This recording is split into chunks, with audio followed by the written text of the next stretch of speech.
Right then, welcome back to the channel. Stephen Howson, Manchester United losing at home to Wolves. Yep, we're on course for our worst ever points tally, worst ever positional finish. And it's weird because we are so over. Oh my God, we lost. It hurts. Yeah, of course we lost. The team that was selected shows that the manager really is not asked about where we finish in the league anymore. Hopefully, him gambling on that and putting all his eggs into the Europa League basket actually pays off for him. And I think at the semi-final stage, that's a valid thing to do. But it's still rolling the dice a little bit and hoping you can come up with a 6.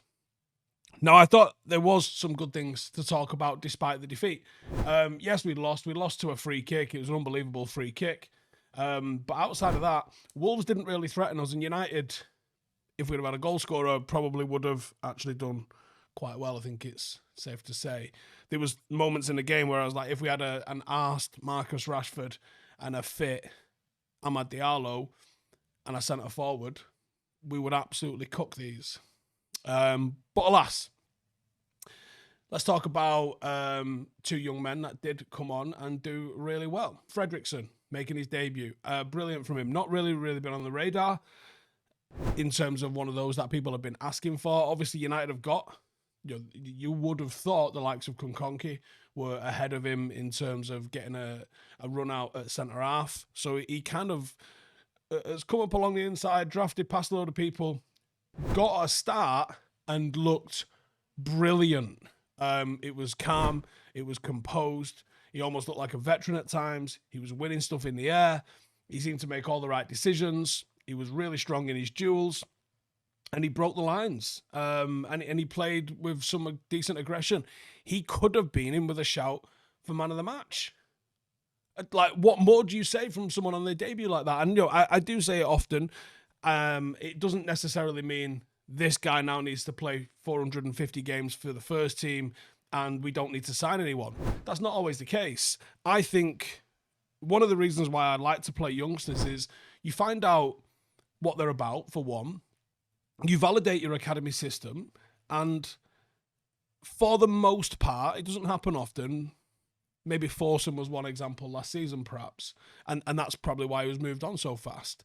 You find out quite quickly if they've got it or they've not got it.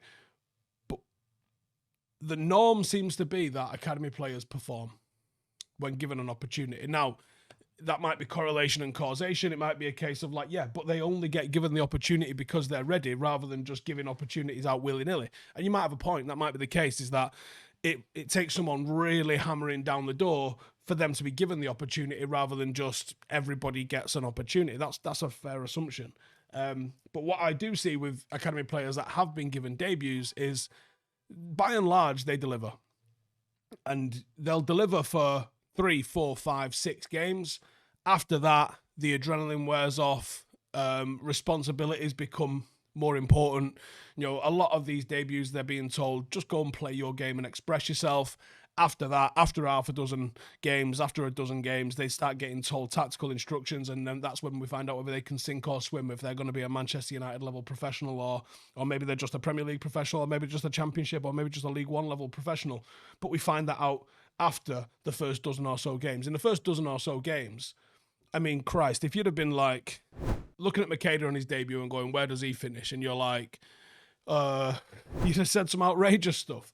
Same with Januzaj. Januzaj in his first 3 or 4 games, you'd have been like, I don't know, is this the new Johan Cruyff? Like, you'll say some outrageous shit from, look at Timothy Fosu-Mensah, some of the stuff that he was doing in these early matches in the United shirt. You're like, oh man, an injury's probably played a big factor in that. But I think youngsters generally deliver in their first half a dozen or so games. Which leads me on to point 2, Harry Amass. We might be seeing this from Harry Amass. Now, he was my man of the match. I thought he was outstanding. He was technically brilliant. He was neat. He was tidy. He was fantastic in the small spaces. Played with a little bit of aggression. He was sending the ball into the box early. He held his own defensively. And he's shown the talent that everyone's been buzzing about. Now, I'll roll it back to point 1 and say, are we seeing a genuine talent here? I mean, the comparisons to the 17, 18-year-old Luke Shaw were strong and I think valid as well, actually. But going back to point 1, are we seeing a player in the midst of those 5 or 6 games where he's playing on adrenaline and he's playing in that rare zone where academy players have not got the pressure on them. The team isn't performing around them. So just putting in a semi-arsed performance means that people think you've had a good game. I think there was more technical ability in his gameplay than he just tried hard and looked like he was bothered. But doing it week in, week out in the Premier League, in European competition, ideally the Champions League, maybe that's beyond him. But right now, what he's doing is showing Ruben Amorim, you don't need a backup left back. And actually, there's some people possibly suggesting that he might have performed to a higher level than Patrick Dorgu has so far. I'm not sure about that. I think from a physical point of view, Dorgu still offers you something that Harry's not quite got in his locker. But he's played really well. I think he's played to the level that there'll have to be a massive decision made on him where they go, right, there's 2 roads here. You keep him at the club and you keep him as backup. What does that do for his development? Probably slows his development down if you're being honest with yourself. Will he get some opportunities? Now, if you're in Europe, yeah, do you know what? Do it, because there's a lot of football and there's a lot of games and there's a lot of opportunities, and maybe he's one of the first ones off the bench and he's playing 30 minutes every single week, twice a week. That would be enough to help develop him. If you're not in European football, which obviously if we get eliminated from the Europa League, that will be the case. You go, now do you know what? Let him go out on loan somewhere like the Championship, somewhere where he's going to be thrust into the middle of battle, and we'll physically mature him. Because technically he's there. Physically he needs a little bit of a lift. Send him on loan to the Championship and let him develop by playing football. That's the only 2 options you can do with him. You can't, there is no third option here. Sell him. All right, cool. I think that would be a mistake. Or keep him at the club, but don't play him at least 30 minutes every single week. I think that would also be a mistake because you're not developing a player doing that. He needs challenging. He needs to be playing first-team men's football somewhere. He's far too good for playing age group football right now. He needs to be playing against men. So whether that's in the Championship, on loan, playing at a club that's got something that actually matters. I mean, the Championship's a mad league. You see, like last weekend, every team could have still got relegated or promoted. That's what you call parity in a league. Or you keep him at the club and you play him. And, should the worst happen and Patrick Dorgu picks up a knock, and the way he plays, I could see him being the type of character that gets knocks because he plays full thrust all the time. Harry Amass will probably play and start quite a few games. Not a bad thing. Number 3. Time's running out for Rasmus Højlund. I saw some people talking about his link-up play was good yesterday. No, it wasn't. It just wasn't. He's not getting any shots off. I think he had 1 shot yesterday. And people were like, he's not being found. He's not being passed to. No, he is. He is. He's not getting across the box into the right position. United, in the first half especially, put in so many crosses into the box, and he wasn't there. There was one occasion. Oh, who crossed it?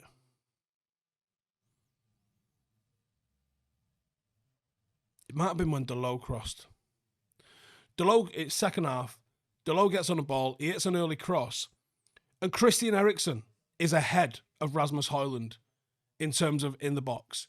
Rasmus was like hovering around the edge of the D as the ball's being flashed across the front of the 6-yard box. And you're like, that right there is the problem. His movement is not good enough. He doesn't have the instincts to be a striker. I think he's got the finishing technical ability. And I think he's got wonderful pace. And there was a couple of occasions yesterday where United played a ball in behind, asked him to chase, and he chased it, and he was unlucky. He didn't win the ball. He didn't manage to produce anything from that. But those are the sort of runs where you go, if we keep doing that, we get something out of this.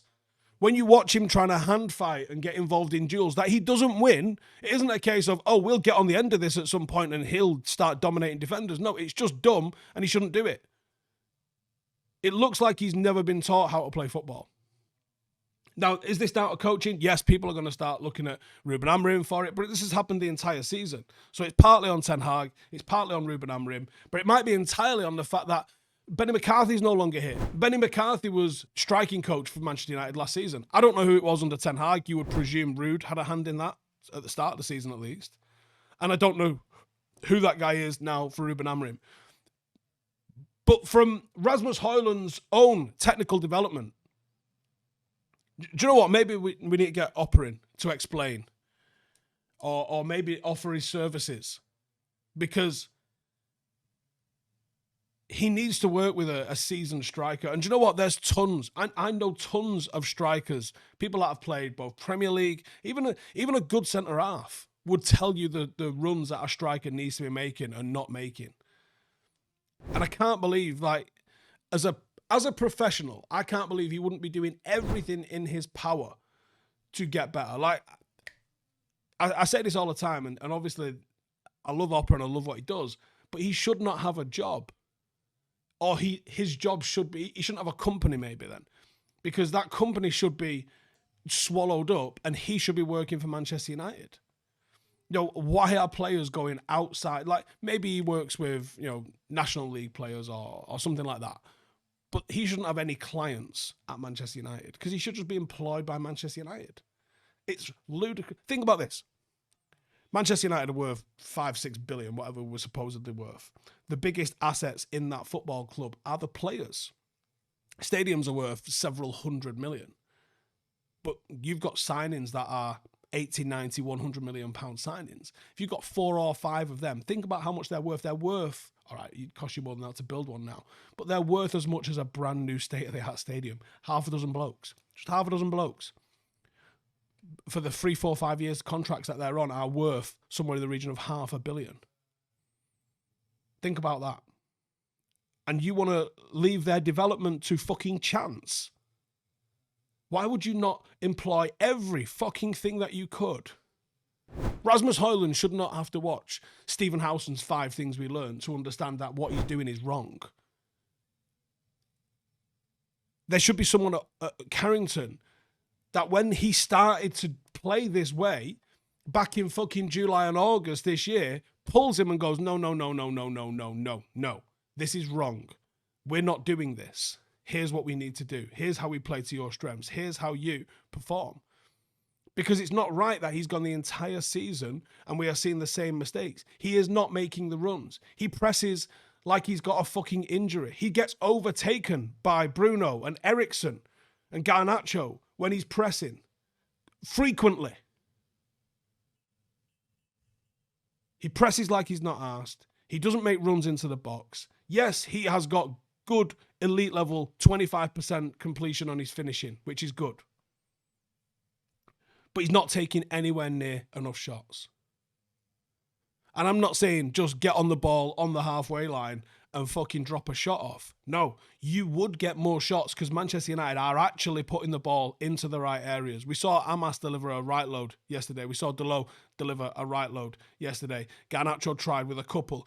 He wasn't there.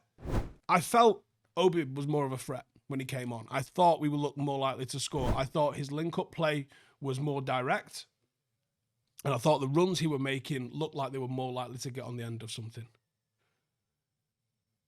I think minute per minute, Obi will score more than Rasmus Højlund will before the end of the season. Minute per minute. And this is a player that is way far off it in terms of how polished he is. Now, what do we pay for him? Was it less than £1 million? And then we have someone supposedly worth 70 times more than that. Are you getting 70 times, not percent, 70 times more output? Mason Mount. It's been 2 seasons of meh, hasn't it? He's probably still going to need a strong end to this season. Underwhelming feels like an underwhelming assessment of how he's been. He really needs to start proving his worth. He might be damaged goods physically. You know, clearly the manager has said nice things about him and he's giving him opportunities, but he's not doing anything when he comes on. He was okay, I thought, when he came on the other night. Didn't really offer anything against Wolves, though. He really needs to show that he wants to be here and salvage his career. And Joe, the frustrating thing about Mason Mount is there is a real player in there. I've seen him. I've seen him making things happen at Chelsea. I've seen him be good in an England shirt. In a United shirt, it's just not really been there for him. And finally, the end of the season. It is, we are sleepwalking towards the end of the season. It's over, isn't it? It's already, mentally, it's over. United have already mentally checked out. You saw that by the tempo United and Wolves played out that game yesterday. It was pre-season pace. It doesn't matter. Most ever losses, negative record after negative record, worst ever points tally, only Europa to play for. There's some kids here might have the opportunity, and it might be the only thing that injects a little bit of passion into these remaining handful of games that we've got. It might be the fact that there's some youngsters there that are playing for status in the squad ahead of next season, and that might be enough to drag out some good performances, and I hope it is. Because if it's just the same old tired 11s that have played all season and shit the bed all season, that's not good. Now, I think defensively, even with the makeshift defensive that United have been putting out, United look quite solid. I just don't see how we score goals. Can that be rectified in the transfer window? It can be. Do I have the confidence that it will be rectified in the transfer window? No, I don't, to be honest with you. But we can but hope. This is a massive, massive window for the future of Manchester United and the way Ineos are perceived and the chances of Ruben Amorim being a success. Let's hope they get it right. Give us your thoughts in the comments below. See you in the next one. Hey, thank you for watching the video. If you are new around these parts, then don't forget to subscribe. My channel is proudly supported by my community on Patreon. If you'd like to get a little bit of extra content, a Discord group, meetups, five-a-side games, weekly podcasts, behind the scenes, and even an occasional bit of transfer news as and when I get it, then for the price of a pint, you can show your appreciation for the content that we make and get some goodies for doing so as well. Check the link in the description or click the button right here. You'll also find all of my socials here too if you want to follow me on any of those platforms. Nice one.